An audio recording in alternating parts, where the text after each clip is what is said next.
Hey there guys, it's your boy Yakris, and you already know what time it is. Sit back, relax, grab a snack, as we're about to read Gambler Jack. Let's read chapter 1. The Girl. The Calvary Republic.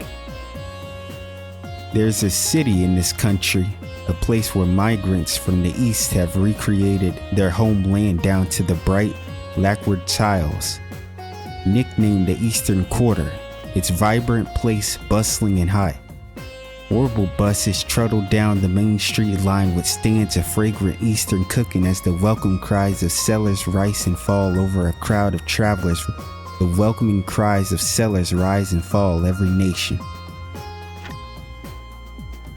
The place where the cultures of East and West meet. Yes, it was a place that wore the mantle well. On the northern outskirts of that town was a little rundown bar. Doubtless it had been presentable once, but now the plaster was crumbling and what doors were left barely fit their fitted frames. Of course, such a seedy place attracted the clientele to match. To lawless and violent it was home. Sorry, looks like my win again, muttered a low voice that echoed through the grimy room. The voice belonged to Jack. Okay, so here's where Jack comes in, okay. He was a medium size and in his early 30s, a man in his prime. The frayed shirt he wore had seen better days, but the accessories adorning his body were of obvious worth. Much like the brilliant blue of his eyes, none of them quite fit someone like him. Compared to the dirty, poor, desperate thugs around him, he looked out of place. Hey Jack, you better watch yourself. You better watch yourself, bro. Might get your pockets took around there. Jack was always to be found at the bar gambling or sharing around with the dregs of town. Sometimes fighting, sometimes drinking. He passed his days in idle recreation. As usual, today found him hunched at the bar. He had been deep in his cup since early noon. It was the same as always. A day set to be just like all the others was stretching out before him. And into that familiar scene cut the shriek of the door opening. A new customer stepped into that same old bar. But who was this new arrival? It was a girl, unlike any other he had seen before. Oh, we know how this about to go. The offer. The girl strode into the bar and closed the door without turning a reg. A reach, I think that's what it says. There was no hesitation in her manner. Clearly, her arrival was not happenstance. Her face was determined, but her confident entrance couldn't erase the lingering innocence of youth. Even the best liar wouldn't try and claim she was more than 18. Dark brown eyes and hair suggested she was Eastern, but her nose and features made it hard to be sure. The girl slowly walked forward. With each step, her cute little knees peeked out from under the trim cut of her skirt. Her outfit was a design without any sense of decoration. It seemed her taste lay more along the lines of utility than style. Maybe because of that, the Eastern symbol necklace on her chest couldn't help but look equally unremarkable. Damn! They roasting the hell out of her, the book itself is. The lack of volume in that area probably had something to do with that as well. It would still be some time before she really bloomed, so to speak. I mean, they did just say she was a kid damn near. An appearance bearing the signs of East and West both, and simple. Unbellished clothes, the girl might have been the spirit of Eastern Quarter made flesh. She caught the eye of one of the punks hanging about almost instantly. Hey little girlie, he slurred. Wanna have some fun with me? As he spoke, he grabbed the girl's wrist with one greasy hand. Alright, people need to learn not to be fucking touching people. That's number one. First of all, don't touch people. It happened in an instant. Her arm flew up, dislodging the punk's grip. Now freed, her hand disappeared deep into her skirt and then slid out a mask with a gleaming black iron. But she got a gag? She pulled out a gun? What the fuck? She pressed it to the space between his eyes. He stared at the object for a moment before collapsing to his knees in fear. It was an orbital gun of cunning make, a high caliber Vern company model. Oh, I think they mentioned the Vern back in the first game, the Vern company. If she'd shot that firearm, the punk would have lost his head instead of his bladder. Needless to say, it was not your average self-defense weapon. It's the latest model, she purred. Want to see what it can do? She was cool and calm, the barrel of the gun never wavering. Were she to fire, her aim would be perfect. Overwhelmed by the girl, gun, or perhaps both, the punk couldn't move a muscle. Everyone else in the bar remained frozen as well. All eyes were on the girl. Hey, miss. Hate to ask, but could you let him off with that? Maybe the speaker couldn't stand it anymore, or maybe it was disturbing his drink, but the husky, sensual voice broke through the silence. It was Jack, still planted firmly in his chair, breath smelling of liquor. He continued. I'm sure he's very sorry, and he's learned his lesson. As if in answer to it, the punk started nodding his head vigorously. I've come here to gamble, the girl replied abruptly. She slowly lowered the gun in her left hand, her expression continuing to remain cool and detached. Sounds good. Come over here. Give me everything you got. Jack's words had an immediate impact, not on the girl, but on the gathered goons in hoods. They all shared a glance, each and every one of them, with the dirtiest grin you could imagine. Challenge at high noon. Jack and the girl moved over to a table in the back. Unlike the other pitted and sticky furniture, this table was smooth and polished to a shine and seemed meant for gambling.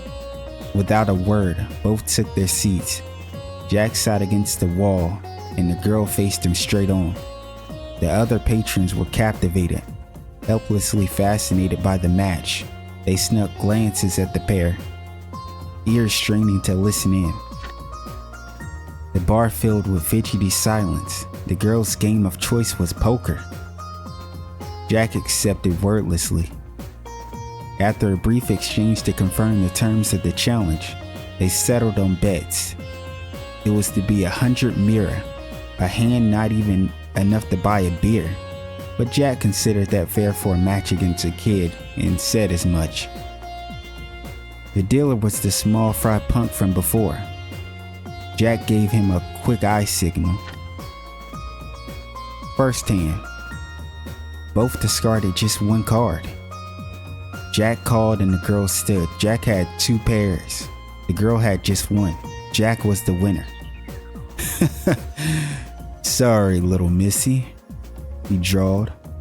He raised his glass to her and downed the amber liquid in a single decisive gulp.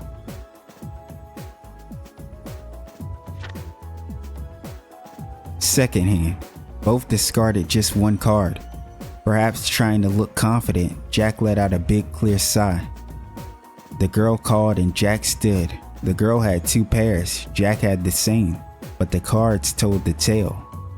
The girl's hand had the high card. It was her win. What?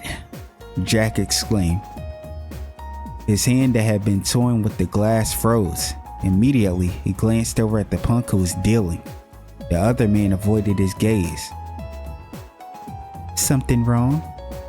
The girl asked. Her face betrayed nothing. No, forget it, he shakily responded. Had she swapped out some cards, the game had suddenly taken on a whole new angle. The look on Jack's face changed instantly. Was Jack trying to cheat? This guy Jack up to no good. Or is that what is that what's going on here? Lightly clearing his throat, Jack put the glass back on the table with his left hand. Then, once more, he cleared his throat. The dealer, recognizing the signal, picked up the cards again. It was their code for a deal normally next round. These guys.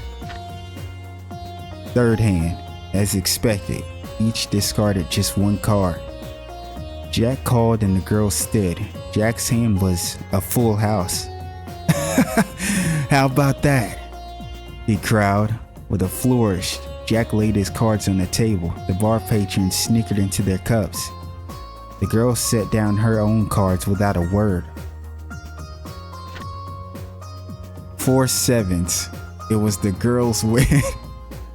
The bar once again returned to silence. Cause she's shutting y'all down. He said, cut it out. She's not with the bullshit. The daughter. Ultimately, it was the girl's win. The silence in the bar was punctuated only by the sounds of raucous argument out on the street.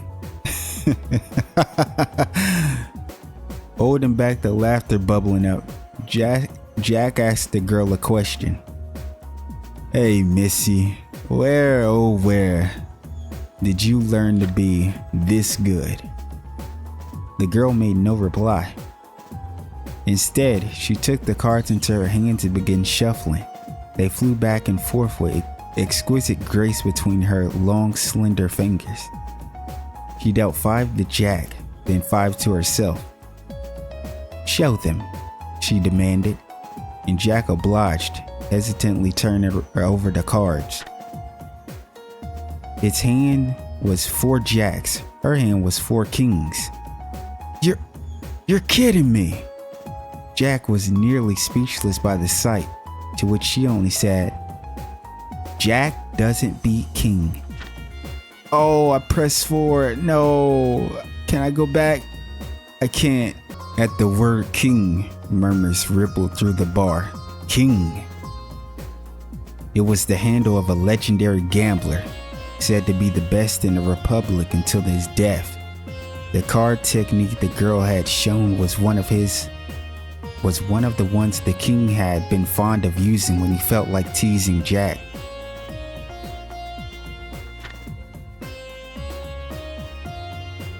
Who? Just who are you? Jack asked the girl. She gave him a long, bitterly cold glare at the question, as if it were both stupid and one she'd been dying to answer. You probably don't know me, but I know you very well, she spat. Hello, Victory Jack. My name is Holly. I'm the daughter of the king who you killed. You're King's daughter? Jack had never met King's daughter, not in person no, but nonetheless, he did have memories of her. King had been a doting father that had drilled holes in Jack's ears with endless stories about her. I see. So King's daughter has come to kill me, huh? The atmosphere in the bar is suddenly charged. All right then, kill me. The words casually left Jack's mouth. It was a line no one in the bar had ever expected. He tapped his chest. The heart's here. Make sure you aim well. The girl Holly quietly drew her orbital gun. Her aim, of course, was Jack's heart. Yeah, I'm not gonna lie, this shit took a very different turn than what I was expecting. I'm thinking we just in for a game. it turns out that this shit is it's got a bit of a story to it for sure. The invitation. Holly's fingers sought out the trigger of her gun. There wasn't a man in this bar who could find the courage to stop her. The punks and hoods just cowered, whispering from their seats. "Shut up, all of ya," Jack shouted over the buzz. The chatter in the bar stilled. Grinding his back teeth, Jack looked straight into the girl's eyes. "That's right, my goal is revenge," she seethed. "But it won't mean anything like this." Holly lowered her gun. As Jack watched the barrel of the weapon slide away from his chest, confusion creased his face. Holly continued talking. "Over these last 3 years, I've spent blood, sweat, and tears to learn to be as good as I am." With that, the girl threw a card in Jack's face. It was some kind of invitation.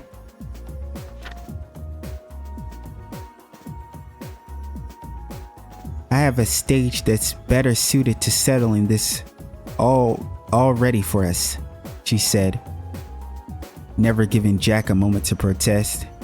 "We'll finish our match there. It'll be one of the poker matches you love oh so dearly. And I swear, I'll make sure you eat your full share of misery and bitterness after the slop you forced my father to swallow." With her threat lingering in the air, Holly disappeared. Wait, what does she mean by the slop he forced her father to swallow? What did he do? He poisoned his drink or something? I'm not gonna lie, Jack, if you poison her father's drink, like, I'm not gonna lie, she probably should have killed your ass, honestly, to be real with you. Unable to grasp the meaning in the girl's words, Jack just sat there for a while.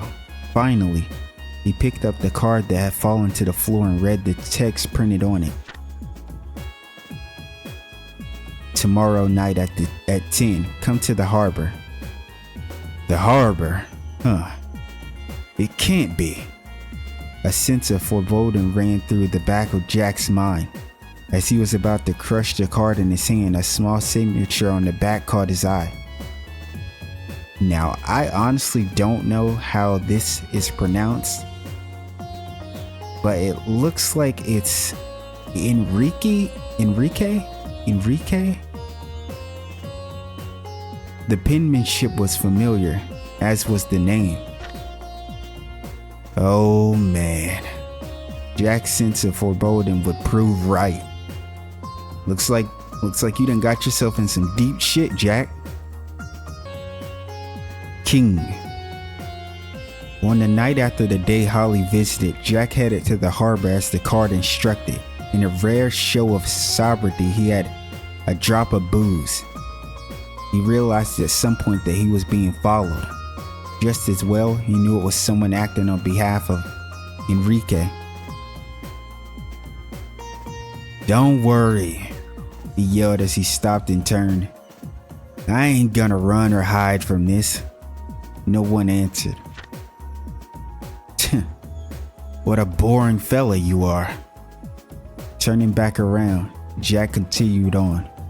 That night was a dark one, with neither moonlight nor a single star piercing the cloud-shrouded sky. Jack only had the road lamps to guide him as he meandered through the empty streets. And as he did, memories of the grand match between him and King flooded back. King's legendary skills had earned him his nickname to match. He had been both Jack's teacher and his greatest rival. So what would actually lead him to actually kill the man though? Because so far it seems like they were very close, but I mean, it happens all the time. Sometimes you can't trust people that are very close to you. But I get the feeling that Jack probably didn't actually kill him. But if he did, then I don't know what to say about that one.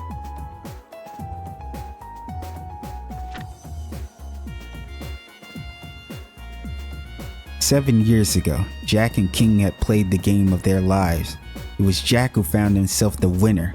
Their game was used by the privileged in the underworld of the Republic to decide the outcome of a struggle for power. King, forced to take responsibility for losing, was killed. Though indirect, it could not be denied that Jack's win had been King's ultimate loss. I see.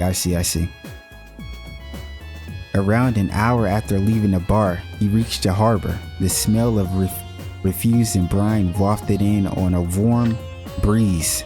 An enormous boat was floating on the dark night sea just ahead, waves lapping quietly as it sides. Its hull was painted a solid black, making it almost impossible to see.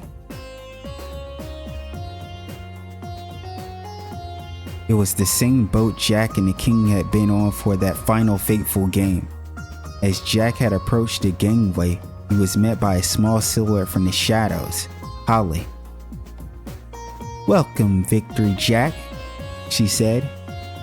"I really didn't think you would come all the way out here on your own to beat.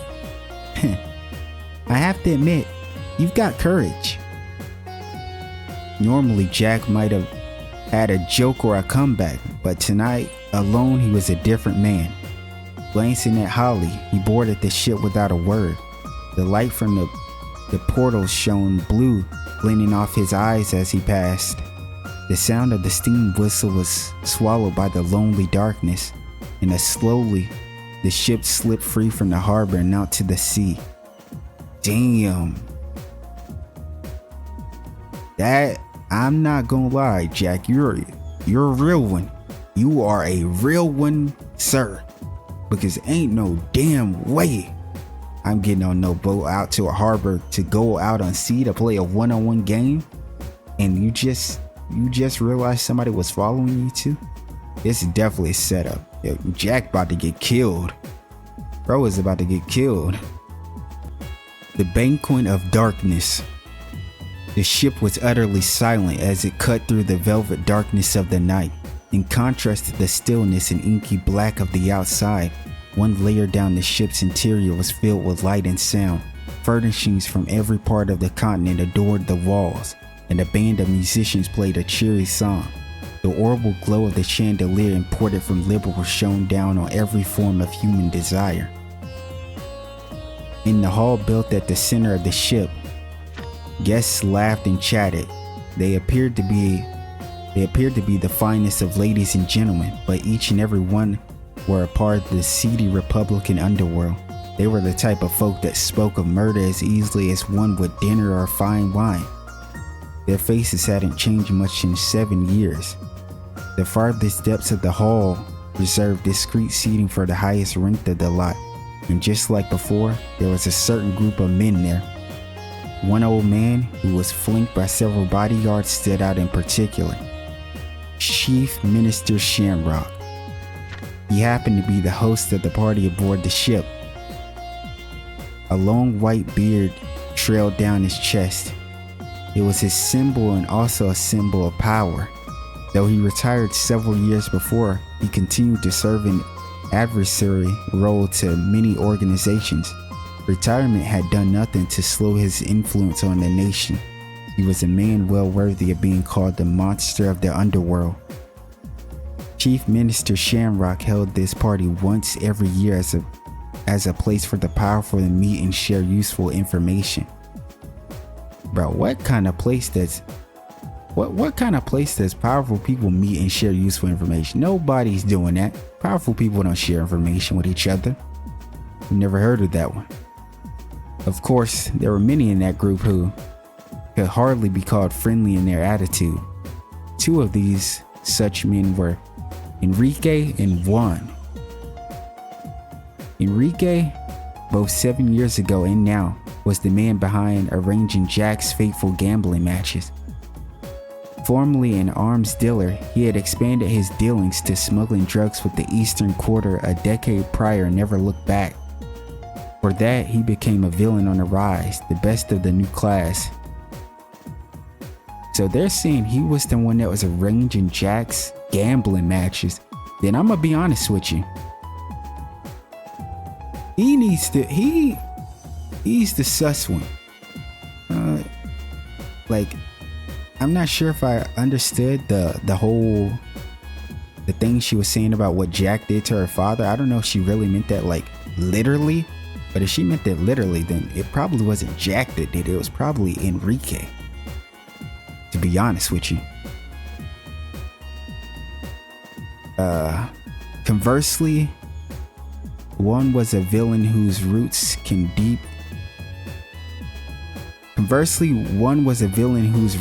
ran deep in the region back to even before the Eastern Quarter. He was the kind of man who ruled from the top, commanding gangs of thugs, punks, and the like. For as long as the two were in the same business, Enrique and one had been locked in vicious territorial dispute. It was the classic tale of the new versus old, and neither side yielded a reach. Every drop of blood in their attempts to claim dominance was only washed away with more blood. However easy it was to wash away, the constant splattering of blood across the pavement did little to bring the mirror for either side. It took 3 years of profitless violence for Enrique to finally propose a solution. A one-on-one gambling match between the best of the best. Even cheating was a welcome, for it could hardly be called cheating at all if one was never caught in the act. One's first instinct was to reject the idea, but even he could see the heavy toll the fighting had taken on his own organization. Truly, the only thing keeping him from agreeing was his old-fashioned stubborn mentality. He was, at his core, a man greatly averse to change. In order to set his plans in motion, Enrique brought his proposal forward to none other than the Chief Minister Shamrock, who also served as the advisor to Juan's group. With him having granted the match's blessing, there was little more Juan could do but accept. Damn, really forced his hand with that one, huh? Holly. The clock chimed the 11th hour. The match between Jack and Holly was to start at midnight exactly. She waited in the interim in Enrique's room. Your father became ill and died 7 years ago. That's what the girl had heard from her mother, and yet 3 years ago, she learned her father had instead lost his life in a match. Holly didn't have many memories of her father. She spent her childhood with her mother. That was exactly why, though, that each and every one was engraved into her heart as irreplaceable treasures. The things she remembered best were the sights and the gambling dens. She didn't often get to go alone, but to her, the way her father could silence even the most finely dressed of gentlemen with his near magical card handling was something she admired with all her heart. The last memory Holly had was of him taking her hand while she was in bed and telling her not to worry. Maybe that memory was what kept her from believing what her mother said about her father's death. After all, how could the strong, healthy man from that memory drop dead of illness so suddenly? It was a typical day when she had learned the truth. She was out shopping for her mother, and rather than taking the usual route home, she found herself heading to one of the gambling dens along the back streets on a whim. One fateful whim, that was all it took for her to overhear the careless chatter of thugs who spoke of her father. It had been 7 years, yes, but it was a match of the ages. The match was still ushered in fervent whispers among the men and women who frequent the dark corners of the gambling world. The truth left her with hatred, so all-consuming that she was blind to all but one desire: revenge. Swearing she would become as good as her father, Holly obsessively frequented gambling dens and played with that one burning desire guiding her hands. It was Enrique who, upon hearing the rumors, approached Holly first. He had claimed victory in his first match against Juan by betting on Jack with Holly. He saw his chance to do so again.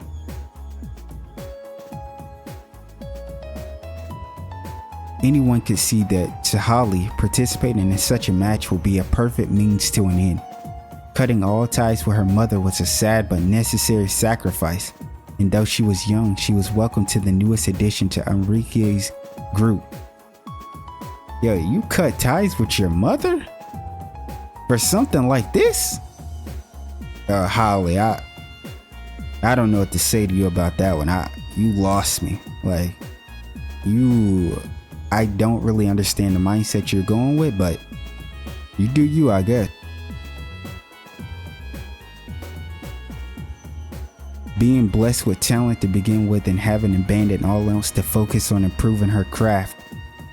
It took a mere 3 years for her to master what King had spent a lifetime studying. Revenge had proven to be an incredible motivator. Holly's eyes were distant as she waited quietly for the match. Perhaps those 3 years were running through them. Still seated, she bowed her head and let out a big, long sigh. No need to let the weight of this drag you down, you know, Enrique said softly to her. Don't worry, she replied. Now that I'm here, my heart is as light as a feather. Her face betrayed the lie in her words as a flicker of sorrow creased her features. Before anyone could notice, she was back to the same poker face as before. Right now, the only thing on my mind is seeing Jack lose. Enrique's lips contorted into a smile. The more confident he grew in his victory, the more disturbingly warped his smile became. Yeah, this guy right here, yeah, the fuck Enrique, I don't know, bro. We don't like Enrique around here. Tell him go fuck himself. Nostalgia. While Holly sought and contemplated her past, Jack was hunched at the bar counter in the main hall. It was a spot with a full view of the setting for the match to come. He stared at the stage, never once even touching the drink he'd ordered. And I think there's a reason why he's not touching no drink. He didn't do it. Enrique, nah, bro, you're doing stuff to somebody's drinks, bro. The same seats, the same colors. The more he looked at it, the more it felt as if the events of 7 years ago had happened only yesterday. A voice started Jack from his reverie. Startled?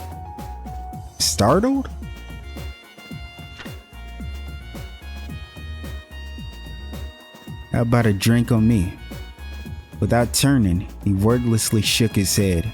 Jack didn't need to look through the 7-year-old memories to recognize that voice. It was Juan, the very man who had punished the king with death. Oh, Juan. I eagerly await seeing the level of skill that once dethroned the king, Jack. With that, Juan disappeared. A Jack dethroning a king, huh? Jack could only smile bitterly. The clock steadily ticked away. It was 11:50. The match will begin in 10 minutes. The guests had begun to gather in the hall. Every one of them seemed to have been waiting eagerly for this night. Many had money riding on the outcome. Compared to Enrique or Juan's contest though, they barely had anything to lose. Holly followed Enrique out into the hall, taking her seat immediately. She sat quietly, eyes straight ahead. If she was bothered by the crowd or enormity of the event, she gave no sign. After watching Holly take her place, Jack slowly rose from his spot at the bar. Unlike Holly, Jack had a bit of a name, and as he stepped forward, the crowd called out. It brought back more memories of his match with King, how nervous and restless he was by the shouts and cheers. He wanted nothing more than to run away. Jack and Holly were both seated now. Oh shit, here we go. The card table in the center of the hall lay between them. The two faced each other, but their gazes never met. In total silence, time passed. Shortly after the two took their seats, a black-garbed man sat in a chair across from them, just like 7 years ago. He was the dealer provided by the Chief Minister Shamrock. The dealer pressed the switch below the card table. Slowly, the table area sank into the floor, allowing the guests in the hall of a bird's-eye view of the duel. From behind their respective back players, Juan's group and Enrique's group cast intense gazes at the gambler's hands. Further back, behind it all and watching everything was Chief Minister Shamrock. "Now then, ladies and gentlemen, tonight we have a revenge match," Enrique yelled, unable to contain his enthusiasm. It had been far too long since the gambling world was given such a high-stakes game. The crowd answered Enrique's introduction with a roar of approval. The match. Separated by the small card table, the two faced off. Each player had a mountain of chips to wager. Once someone's pile was reduced to nothing, the match would be over. The clock struck midnight. In the silence following the chime, the grand match between Jack and Hollow began. At first, the match was totally even. For every hand Jack won, Holly won another. Whenever Holly won a hand, Jack had the next. Neither gave a reach. The ones most surprised by this close contest were Juan and his group. Everyone who had bet on Jack started to cheer and holler. During the match, time and again, Holly spoke to Jack. Using conversation to distract your opponent was all part of the game. But Holly's persistence went beyond just tactics. However, Jack never said a single word back to her until roughly 30 minutes passed. Then, finally, he broke the silence at the time with a low-textured voice. "Once upon a time, there was a man." It was so soft that the crowd could barely hear, but Jack wasn't speaking for them. He continued. "This man had something he admired. He wanted to become the thing he admired, and he wanted to win against the object of his admiration. And through it all, he was drawn closer to that which he admired." Both laid down their hands. Jack had one pair, Holly had two. Chips moved from Jack's mountain to Holly's. "What is it, Jack? It's all part of your plan?" Holly would occasionally ask a sarcastic remark, but Jack just kept on telling the story. "Well, I think it's obvious that this guy, Jack, he's definitely gonna get the victory in the end. He's just too, he's just too chill. He's definitely gonna win." The man stole some tricks from that which he admired and practiced his own skills as best as he could. In the end, his efforts eventually made him strong enough that people called him Victory. At some point, there was someone who took notice of that reputation. He thought, why not pit the best against each other? There's no show that could be better. Enrique's ears twitched. Something in what Jack was saying bothered him. The man gladly accepted the offer for the show. It was the match of a lifetime with that which he admired most, after all. The man's heart danced with excitement. Back then, that man was a young fool who didn't see the world around him for what it was. Certainly, he'd never have thought about what it would really mean to lose that match. Holly listened intently. At some point, she had started to pay attention to Jack's story. The audience was much the same. Everyone in the hall strained to hear the tale tumbling from Jack's lips. The two played their cards. Jack had no pair. Holly had a full house. Chips moved from Jack's mountain to Holly's. Oh, she is going in right now. The decisive moment. "Jack," Holly chided. "You're so busy talking, you're forgetting to play the game. Enough. I'll settle things here and now." Holly's words reunited the crowd.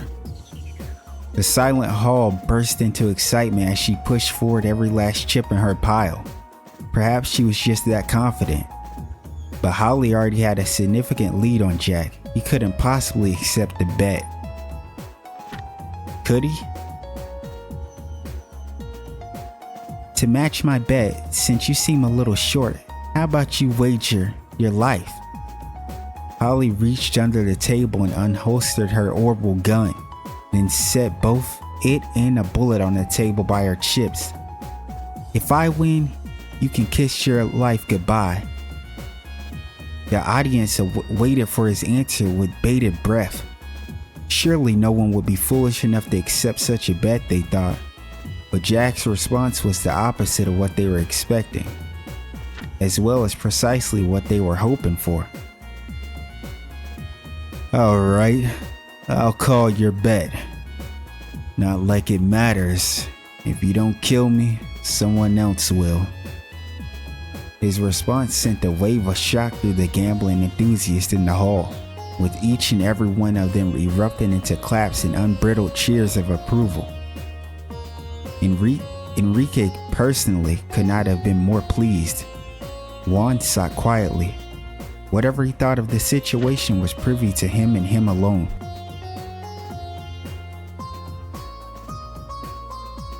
The stakes were now that much higher, but neither side opted to change out their cards. Rather, they chose to place their current hand face down. So, what happened to the man? Holly asked, seemingly smug with victory, or possibly she was just asking to hear Jack's final words. The man never won against the one that he admired. Silence followed in the wake of his response, and in that one moment, Holly's unfailing mask shattered to pieces, her true expression shown at last, and one so beyond her years, was a long unquenched rage that even Enrique had never seen.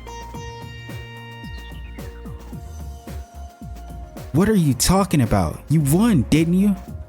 Here, in this very hall. Tears flooded Holly's eyes and her voice buckled. And you made a fool of my papa.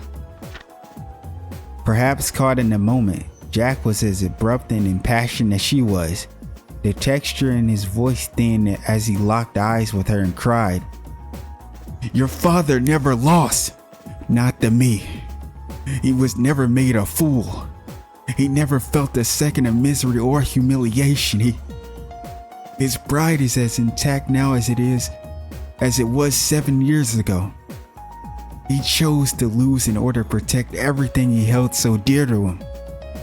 Enrique visibly panicked upon Jack's confession, sent his thugs forward to silence Jack, but before he could say any more, Juan would have no interruptions, however, and with a snap of his fingers, had his own men step forward to prevent any interference.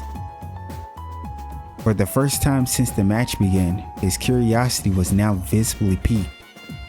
The crowd was restless and clamoring for the results. Once Chief Minister Shamrock gave his sign, the dealer flipped both player cards. Jack had 4 kings, Holly had 4 jacks. It was well and truly Jack's victory. The crowd immediately hushed, but mouths were left agape, and the rooms was bathed in silence that was uncomfortably palpable. All eyes were on the table and all ears were perked, awaiting some kind of reaction. Seconds passed. Finally, Jack was the first to speak. "See?" Jack muttered. "Jack can't beat King." Damn, yo, that was crazy. That was fire. That was hype. That shit came full circle. The truth. The charged battle had closed with Jack's dramatic upset of victory.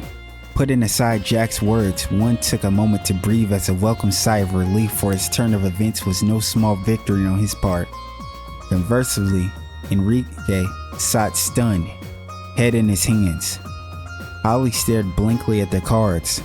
Her eyes were wide with disbelief. No way. How did you...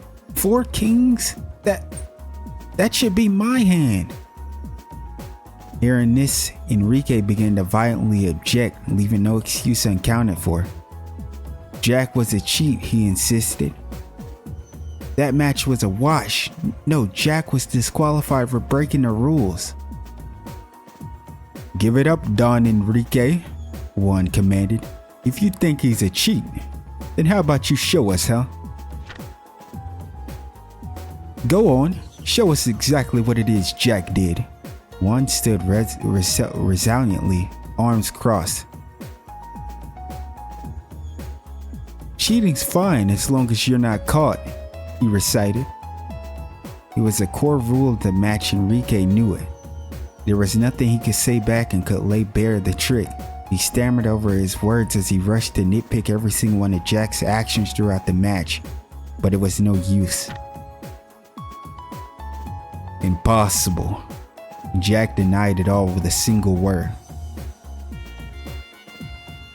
This is a technique King used in his final match. I didn't know it at the time, so there's no way Mr. Enrique could. To make me win and to keep you safe, Holly. King used this very trick. Truly, a trick worthy of a king. Head bowed, he continued. I could never understand it. If he had a great trick like this up his sleeve, what on earth would make him do something dumb like throw away a match? I hated him for it, you know. Hell, I spent these past 7 years consoling myself by drowning in booze. Jack looked up, his eyes catching the sparkle of the chandelier above him just right. But once I saw that invitation of yours, Holly, it started to make sense. Seeing Mr. Enrique's name on the back was all I needed for everything to fall into place. Do you remember, Holly? On the same day as that match, you were in bed after being struck with a very sudden illness. No one could explain what it was. Jack's words had Holly like a fish on a hook. So what? What does that have to do with anything? Jack ignored her and continued. Around the same time, I'd heard a certain rumor about a Mr. Enrique. Word was he'd gotten his hands on a hell of a poison. Something along those lines anyway. Perhaps Jack wasn't the only one who had heard this rumor. Curious as they were to listen in on Jack's story, a flurry of whispers swept through the audience upon mention of poison. The kind of whispers where one couldn't understand word for word what was being said, but any onlooker would know exactly what everyone was thinking. Enrique could only stare at the ground and bite his lip. I called it. The facts were difficult to piece together. There was Holly, who just so happened to fall ill during the worst times for the king. There was Enrique, who had so conveniently acquired a poison during the best of times for him. And then there was the king, who had so blatantly lost against me on purpose. Jack listed.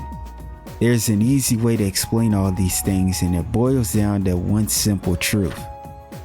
Juan leaped to his feet. Fury writ all over his features. He began screaming at Enrique. You! 7 years ago you poisoned this girl, and then you threatened the king with it. Damn, Enrique was scum. He's a scumbag. The sense. You put poison in this girl and then threatened the king, didn't you? Yeah, I don't even think that makes sense, or maybe I just read it weird. I don't know.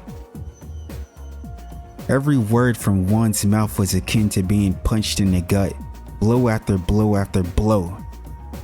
Her body could only stiffen. Before Juan's accusations, Enrique desperately scrambled to put a defense together. He tried valiantly to hide how flustered he was, to conceal how sweaty his palms were, but never was there a poorer actor on stage.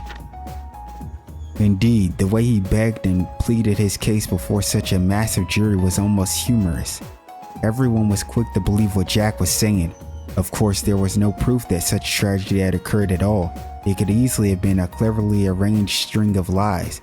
Yet Enrique's rambles of professing his innocence didn't make any sense to them.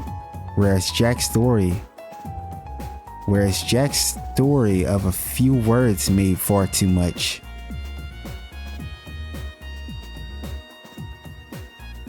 In the underworld, betrayal was a constant companion. That was precisely why, however, plain logic trumped proof time and time again. So long as the masses felt your story made the most logical sense, proof, be it present or lacking, didn't mean a damn thing.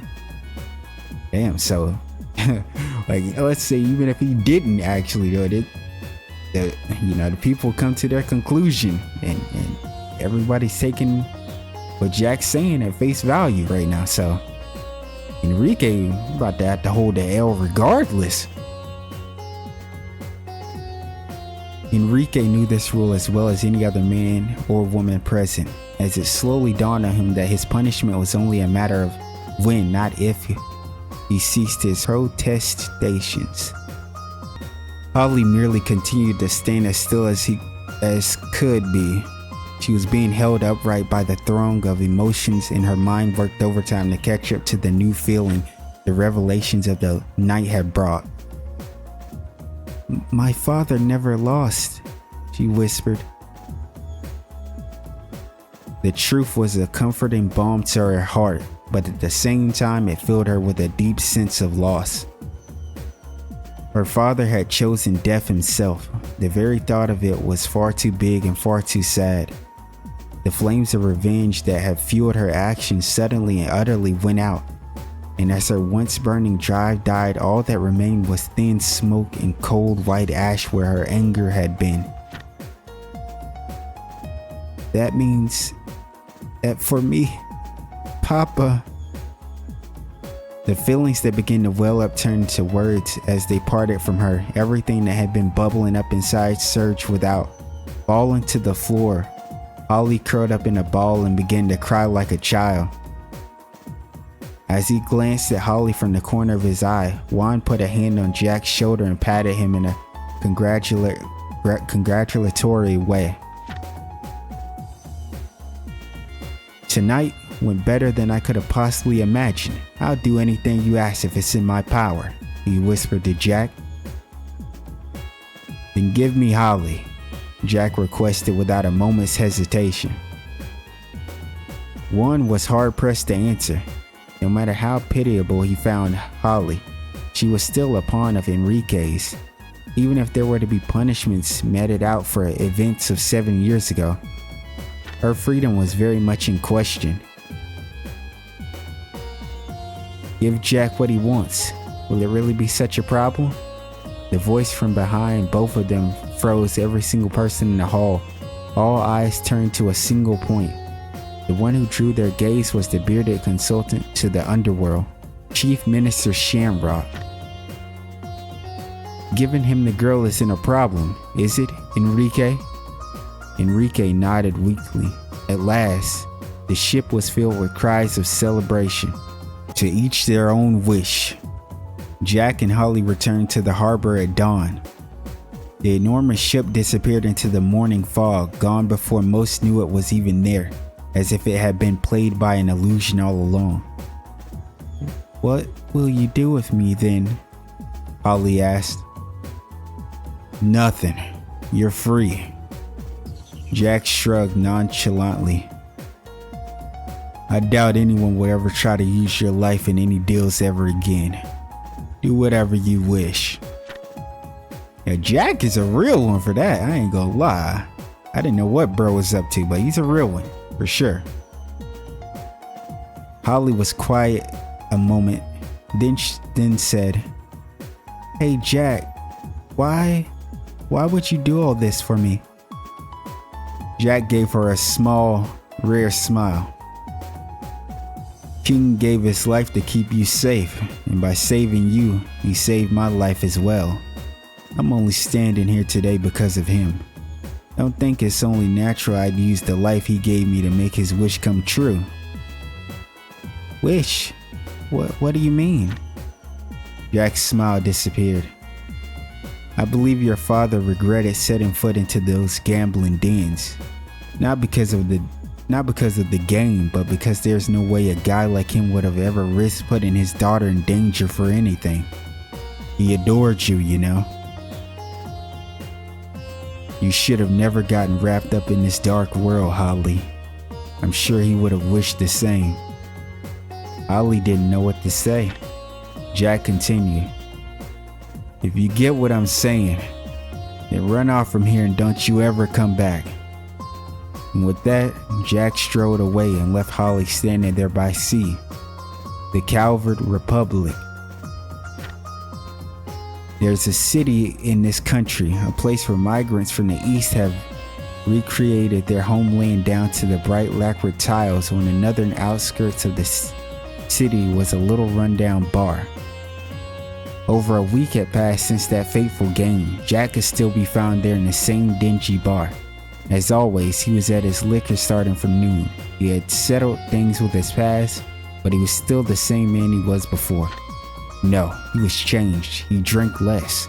And when he drank, he didn't throw it back like a man dying of thirst, but instead sipped slowly and appreciated the taste. And that day, once more, the door to the place opened with a sound like a shriek. A new customer stepped into that very same bar. And that new customer was Holly. Jack choked on his whiskey. She came back even though he told her not to. "Holly, what are you doing here? This ain't the kind of place you should be in." Ignoring his sputtering, he pulled up a stool and gave him her most dazzling smile. "Hey Jack," she began, "let's play a game, a real shocker of a match. Only this time, all bets are off." The end. That was good. That was good. I like Jack. Jack is cool. Now my question is, this is a true story like Carnelia, isn't it? Because they're mentioning the Calvert Republic and everything. So this is Jack and Holly. All of them are actual people. Now my question is, will we see them? Are we gonna see them in a future game? That's my question. But honestly, my voice feels like it's about to give out. So I think I'm gonna call it here and get ready to cut this up. Cut these reading sessions up. I'm gonna compile it all into just one part like I did the Carnelia and the Doll Night, because I see no reason to just split off a reading part as episodes. It doesn't make much sense.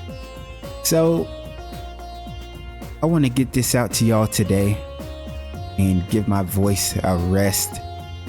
Thank you for hanging in there. I know my reading is atrocious. I'm very bad at reading. Like some words I just can't pronounce. I'm not that great of a reader, and I hope you could bear with me.